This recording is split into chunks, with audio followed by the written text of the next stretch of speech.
What's up, everyone? Matt back for another real review. No, it's been a couple weeks.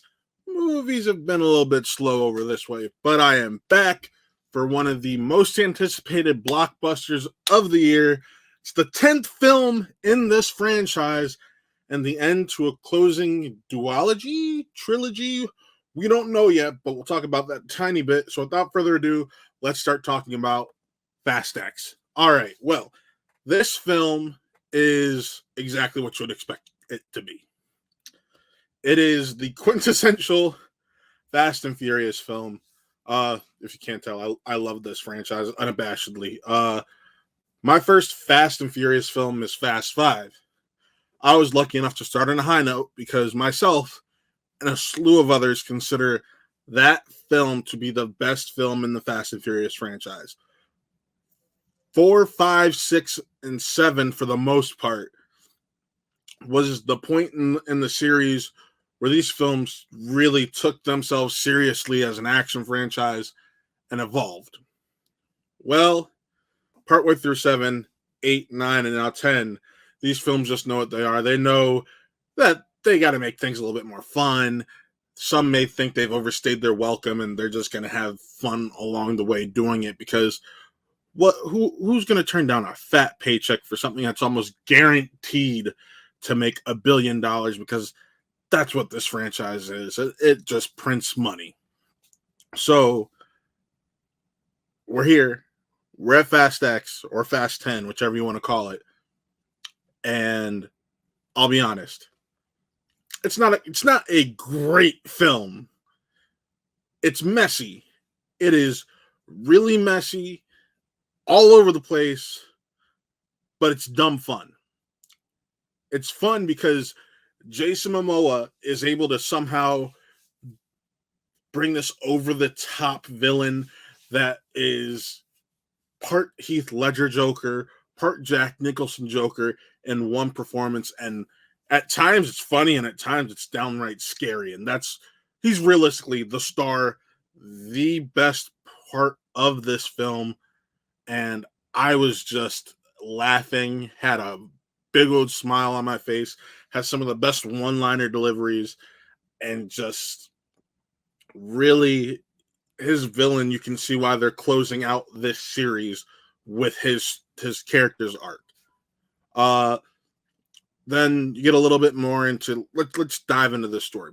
His motives are the fact that, tying back to Fast 5, which is why I mentioned it is my favorite film, he is Victor Reyes' son, and he is out for revenge. He wants revenge on the people who killed his father. So his father taught him never accept death when suffering is owed. And that's something that we hear numerous times throughout the movie, and you hear it in the trailers also, so it's not that big of a story. It's not a spoiler or anything. And in that frame of mindset, he wants to make Dom suffer before he ultimately kills Dom. This not only extends to just Dom, but his team also, his family. And that's what really makes this film weird. Some people I've talked to have compared it to Avengers Infinity War, which is a very apt comparison because in this film, everyone's just broken up. Dom is on his own. His friends, whether are played by Tyrese and Ludacris, so Tej Roman and God, I'm forgetting Natalie Emmanuel's character's name. Are just they're on their and Han are on their own, and then you have Letty, who is stuck with Cypher, and they're on their own, and so on and so forth. It's just these little pockets. The family that were known for being just strong and put together are now torn apart, so they're not at their strongest, which makes them all, for the most part, easy targets. So that's kind of what this story is, and it works a lot. Part of the issue, and I know I said this when I went to the Super Mario Brothers review, it's very choppy. It feels like you don't get to spend enough time with each group. You get to spend the most time with Dom and that group that is Tej, Roman, uh, Han, and Natalie Emanuel's character. I can't believe I forgot her name. Oh my god. Either way, those are like the primary two you focus on. By the way, in regards to that group of four, for those people who watch Bubkiss, there's a payoff in this. You're gonna love it. Bubkiss is on Peacock. Go check it out.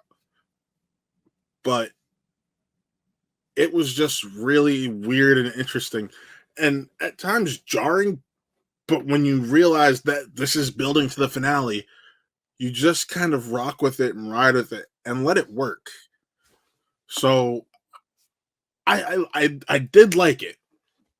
It's messy and whatnot, but ultimately, besides Jason Momoa, what saves this film is the amazing action sequences, the card races, the stunts. What this franchise has made its name on the last decade, since 2012, when Fast 5 came out. That's when this really switched to a real stunt heavy action driven series. That's where you get the payoff. So ultimately, if I'm going to rate this film because of Jason Momoa, the stunts, I'm going to give it a 3.5 out of 5. And that's also being a little bit kind, because you could argue that the messiness also comes from the change in director partway through.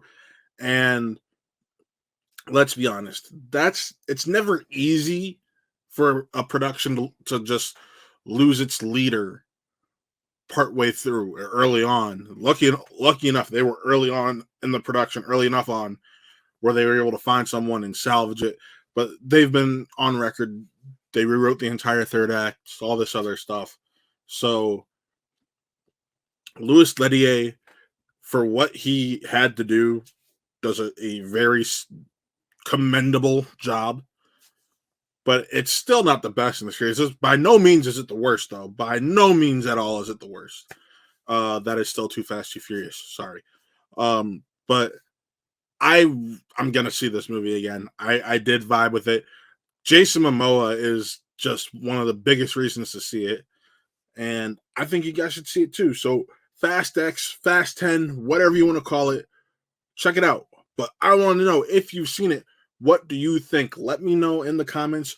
Remember to like, subscribe, and follow everything we do over here at Watt Rail Entertainment, including our separate channel, Watt Gaming, our little sister channel that has all of our VODs from our Twitch stream. So if you ever watched us on Twitch or watched the gaming videos that we did have on this channel and wondered what happened to them, go find Watt Gaming, and that is your answer. So check that out. And as always, thank you for tuning in. Be sure to tune back in tomorrow for my White Men Can't Jump review, and then on Monday for my The Little Mermaid review. I'm really excited to share both of those with you. So without further ado, I'm Matt. This was a Real Review, and we'll see you next time.